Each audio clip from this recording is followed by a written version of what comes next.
Just us four. Anybody else coming? I haven't heard otherwise, but Well, we knew Christine wasn't Walter going to or Christine? we knew Christine would in Oh, attendance. Yeah. Christine not coming? Mm-mm. Oh. Yeah. All right. Yes. Are you recording that? Yep.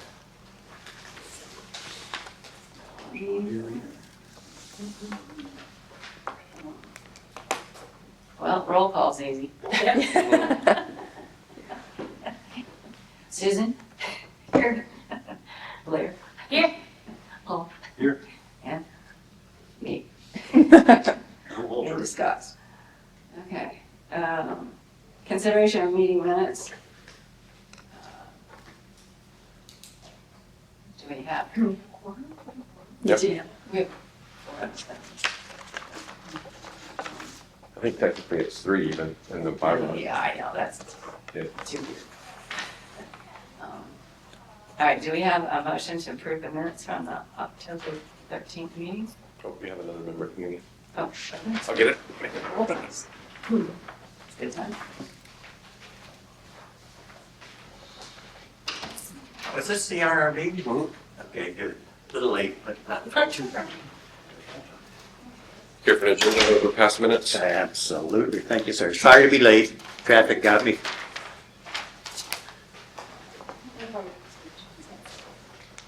Okay, so we have. Welcome, you're up here. Oh, okay. Side.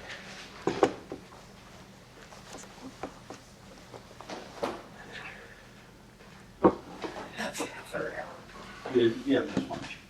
Well, that's okay. We did the roll call, so glad you're back in there. Okay, so we have Nick Jonihakis and Chris Newman absent, otherwise all of us are here. So, okay. Yes, technically call a meeting to order at 1:32 p.m. We did sort of did roll call, but reading of the public notice statement.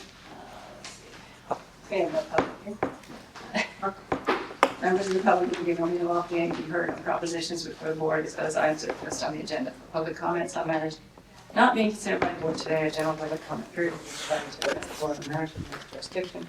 Each person addressing the board shall limit comments to 3 minutes. Persons shall not address the board or any member thereof unless specifically recognized by the chairperson to do so. Once recognized, members of the public shall address their comments to the board as a whole. Public comments intended for the board to hear from the public shall not be considered an opportunity to demand immediate responses from the board or its members. Board members shall not engage in dialogue with persons making public comment unless the question or comment is directed to the chair or made with permission of the chair. That is according to Megan to me, what I was supposed to read. Okay. Does everybody get a chance to check the meeting minutes from October? Okay. Do we have a motion to approve them? So moved. Second. All right. Walter, second. Okay, all in favor? Aye. Aye. It's easy. And Sally O'Hara arrived just in time to make public comment. We have a Hastings Christmas parade this Saturday. That Come on is down. free. I saw the news scams. Yeah. So. Okay, let's see. And that's it? That's That's it. all the excitement? Okay. We're good. Alright.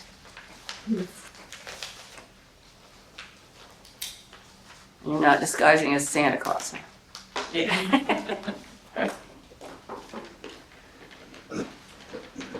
Alright. And I guess we are ready for elections of chair and vice chair, agenda item 1. We have a nomination for chair. I will nominate Susan. Second. Okay. All right. All in favor? Okay. Vice Chair. Let's see. Ooh. Yeah. Thoughts on that one? Nominate you. Oh. Perfect. Go around in circles. Swip swap, y'all. It's tradition. Okay. All right. All in favor? Okay. All right, well, that was Susan's chair. quick and Perfect, done. That was fun. All right. we're very efficient. All right, agenda item 2, update on the recommendation to LAMP for essentially the Glen Estate. Yeah, so for the record, this is Megan Wright with Growth Management. That is the third agenda item, maybe the second. It's on the agenda tomorrow for LAMP, second agenda item for LAMP. And that will be live streamed through government TV starting at 1:30 tomorrow. So that's in the main county commission? Yes, sir, yeah, right in the auditorium. So if you all would like to kind of keep yourselves up to the moment and see what they have to say, we'll be sending that today. Just some documentation for them to review, in addition to a super long staff report. This was our first time going through the process that PZA goes through in terms of writing staff reports and producing those things to be uploaded for the same template. So anyway, a lot of minutia, but that will be heading out to them today for their consideration. So is that information on the website then today? No, I can send that to you all if you'd like. I just, Want to send it out? Is that the package that you sent out earlier? So the package for the staff report was uploaded, I think the 25th, right before Thanksgiving. Yeah. But this is a separate document that we'll be sending out, just the LAMP board. Okay, And I can send that to you all as well. yes. and then once it goes through LAMP, assuming it sails through that, it goes to county commission? It's a good question. I know it'll make the ranking list, right? Yeah. It depends on how they rank it. How does land work, if you don't mind explaining it a little bit? They just rank each property and then at some time they say we're gonna approve 1 through 5 or 1 and 2 or? Sure, yeah, this is Ryan Malk with Growth Management for the record. To answer your question, so the LAMP has its own ordinance that is followed. It's another advisory board, just like this board. And so it's an acquisition program, and it's a willing seller program. And so, somebody wants to sell their property to the program, it first goes through a first round of review, basically a yay or nay to continue in the program. And then they actually score it based on an evaluation matrix. And that's based on all the highlights that are written into the ordinance, Right, okay. the objectives and goals of the program. And so they rank it, and that then sets basically at the end of every year in December, so this meeting, there's an annual recommendation list for properties that get set for LAMP that have already been scored. And so there's a ranking list there. It's similar to like Florida Forever program, if you're familiar with that program. They have a recommendation and ranking list that gets updated every year. And so as properties get acquired by the county, that list, it comes off that list or gets added to it, depending. But it's essentially that. It's a recommendation list that gets sent to the Board of County Commissioners for consideration to potentially acquire these properties. So once the Board of County Commissioners approves that list, that directs staff to then work with those property owners, due diligence, and basically everything required to acquire that property. Sure, okay. Funding's always a big issue. Yeah, and didn't the funding just get ordered to LAMP? Didn't they just get another? For this year, it's $500,000 is the annual. I think you might be referring, this is Mike Lageson for the record, for the impact fee conservation. Yeah, maybe that's what. Yeah, that still is not in effect. I think there's a time period from when it comes back from the state, maybe 90 days or so. But then it'll be kind of in the matrix. But right now it's still kind of in limbo. But the Board of County Commissioners did approve conservation. So that's another funding source on top of the LAMP's Oh, I see. appropriation. So that's an addition. Yeah, Yes, I see. developer funded source. Mm-hmm. Okay. Thanks. Do we know how many are up this time around to be ranked? LAMP has ranked 2 properties that have come in, and actually in October and November, kind of a late start to them, 2 more properties, one being the Glidden property, the Arnold House, as well as the Adams property, which Mike Adams, he was on the LAMP board. And I don't know if you're familiar with his conservation property. It's about 100 acres out on 13 South in the Elton area, across the street from the county's McCullough Creek Conservation Area. And so that's on the St. Johns River. His house isn't historic really in nature. I think it was late 80s when they built that, but you know, he's got a lot of the Bartram background. I think he even attends some of the Bartram Bash every year, you know, it goes. So he's familiar with the history behind the property and all that. So he'll be making a presentation tomorrow along with Mr. Glidden for their properties. And do those people just get 3 minutes like everybody else, or are they permitted more time? They're permitted a little bit more time because they're the applicant, Right. and so they're, you know, the land board wants to know all they have to provide for their property, so that's So usually. they can field questions and stuff like that? Right, yeah, so maybe 10, 15 minutes for those Okay, presenters. okay, good, I didn't know that. It's just public comments, limited to 3 minutes each. Right, yeah, and you can always request more, you know. Right, okay. Good, no, be optimistic about tomorrow. Let's see what- Okay, agenda item 3, recommendation to the BOCC, Volano Beach National Register. Yeah, so for this update, it's been elevated to joint interest and the BOCC, and basically the ball is in their court now. They've received our letter that we wrote, and we haven't heard back yet. But, Okay, say again, it's been elevated. yep, so it's been brought to their awareness for processing and internal discussions, but we have not heard back from them quite yet.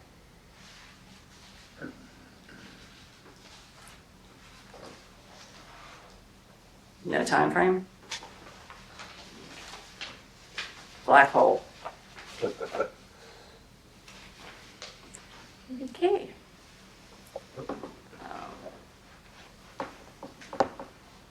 Any, okay. Board reports?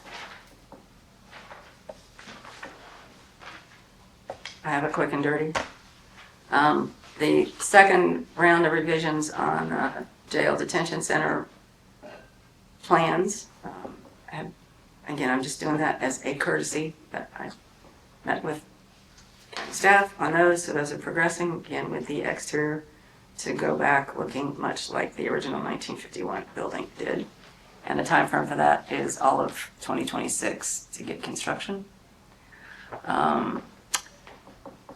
The 165 Volano Road, which is historically known as Barrancados, that's an ad valorem tax exemption. It's also, the contemporary name is Snappers. He's finally gotten through all the drawings and everything to get ready to pull permits. It took over a year and a half, I think, to get way through everything there. But anyway, so that'll come back to you when it's done. But the only comment I wrote back is that somebody had put fake divided light windows in, and I said, get rid of that. And we just need plate glass, hurricane glass windows on ours. And the only other useless trivia is I keep doing America 250 stuff, you know, the good nerdy historian that I am. And in my spare time, I wrote a book on the Evergreen Cemetery, which is the one romantic era cemetery that we have in St. Johns County off Rodriguez Street. Where's that?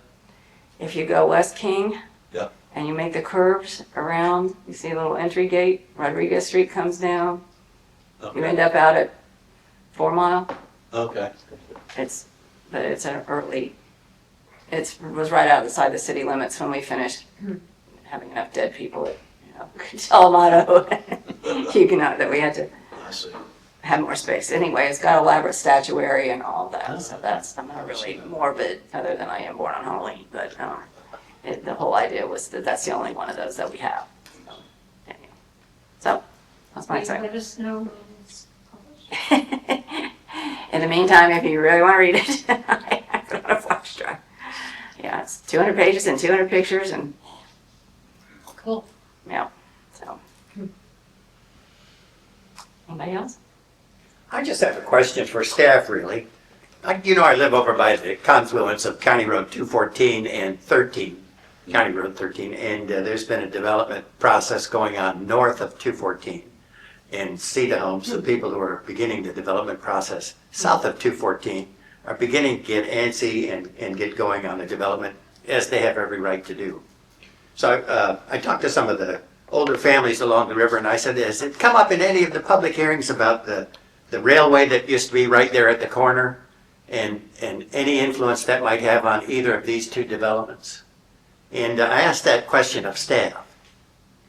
What, during the course of those reviews for those two developments, how was that reckoned as an archaeological area or as a heritage area?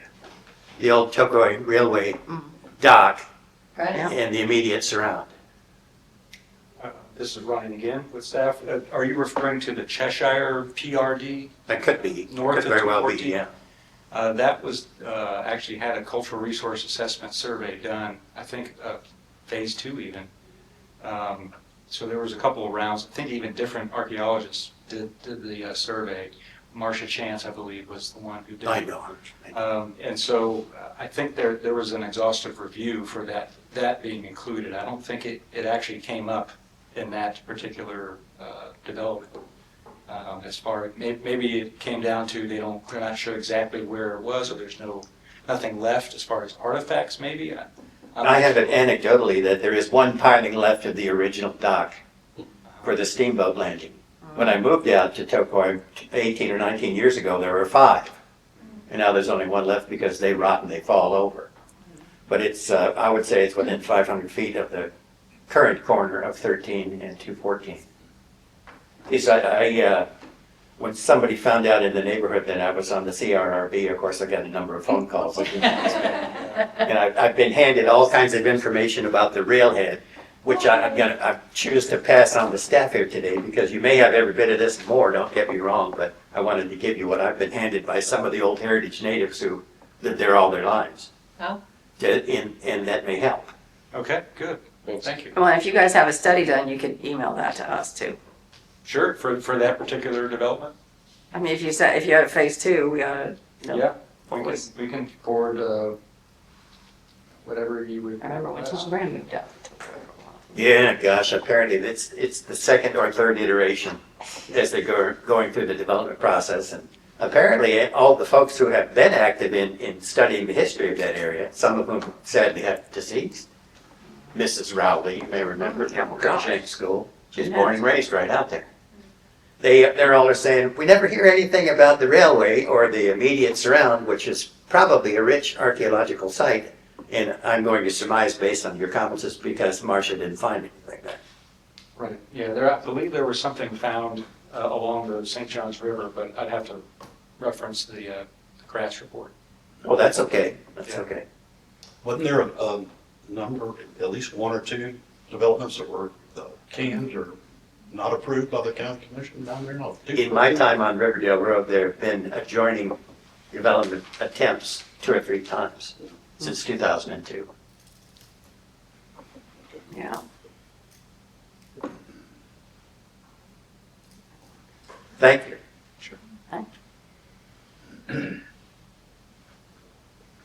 Paul, Blair? No, I'm good. Yes.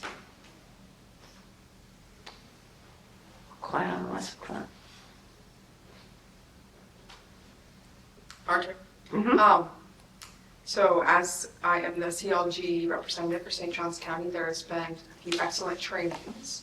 And I'm gonna give Tyler a call with 2 questions, asking him if I can share the slides and asking him if I can forward it to you all for trainings, because he has said in previous emails that the training is just for CLG representatives, but I'm kind of not understanding if I can make that available to you all, because that'd be my preference.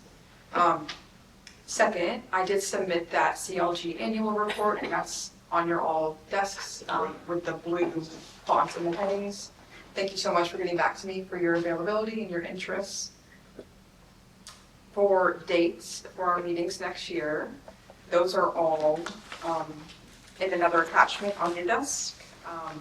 That's the exact copy of the public hearing that we give to our wonderful administrative assistant here to post in the St. Augustine Record, I believe. So those dates are February 9th, April 13th, June 8th, August 10th, October 12th, and December 14th. And again, those are on a handout on your desk. And I can always email you guys as well if you inquire. Number 4, we had the much discussed DHR grants that were ranked and not funded. So we're going to be going back and tweaking some of the language. And as we discussed, we'll be sending those out to you all for edits or feedback within the February meeting. So we'll send that out sometime in January for you all to look over and to come back with edits for us in February. Follow up on when it's due as well. Yep, that'll be due, I think, April. Right, so that'll be the last time you meet before those grants are due, so important if you want to have input on those grants, on the grant applications, to give us feedback for that, through that February timeframe, so that we can incorporate it and move forward by April. Sure. Super excited. I'm doing a cultural resource series, cultural resources in St. Johns County. And we're kind of just starting, Matt, Denny and I, with the PR team, public relations team in the administration building. We're starting with county landmarks and structures on the NRHB, so the National Register for Historic Places. First, we'll be heading out to Fort Matanzas and doing a short series on forts to kind of grab attention. These are designed for social media, more so than long landscape videos for YouTube. So that's super exciting. That starts Wednesday. We'll start filming. And then lastly, if you may all leave your binders if you brought them.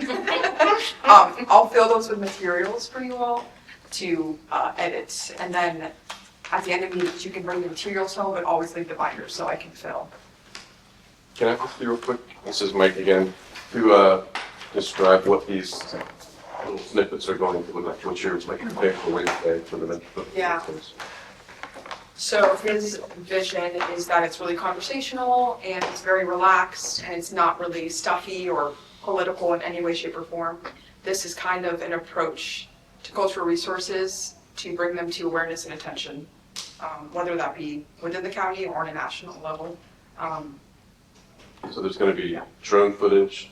Yeah, drone footage. There's going to be Megan as the reporter, you know, that sort of a thing, right? And then voiceover, Yep. basically Yeah. scripted type of things. Yeah. And you have permission to do drone footage at Fort Matanzas. Been Yeah. working on it. Yeah.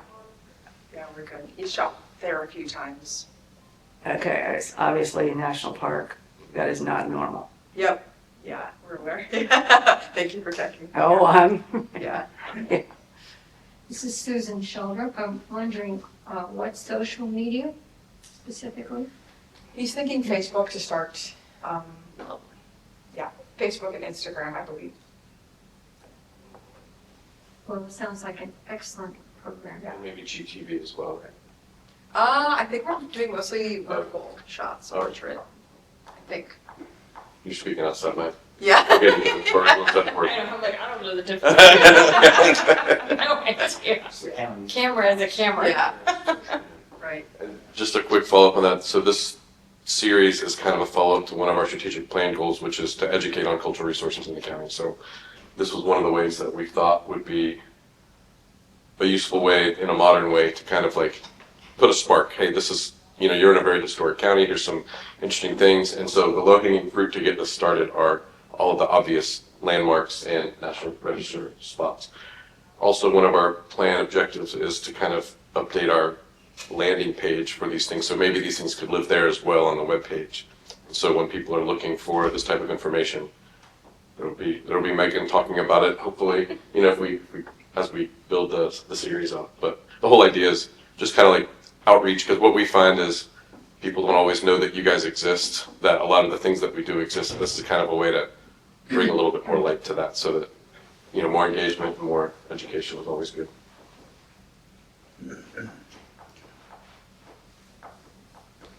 And do you have a script? Or are you winging it? No, yeah, we've been developing script. Okay. For short. And you're fact checking? Oh, yeah. National Register Yeah, of Historic Places, not for historic places? I've been calling Andy Rich. Yeah. Yeah, good. I frequently correct your media crew, just so you know. Oh, good to know.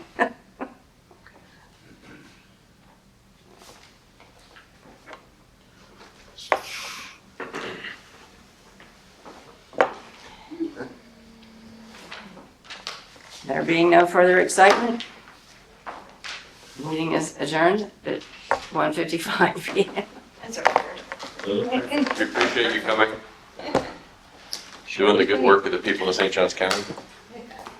So Megan, you said you were to leave these? Yes, sir, yeah. Okay. We all can remember. Did you see Marcia report on the river in the state of Atlantis? I don't know. I got some stuff on the Kennedy sisters.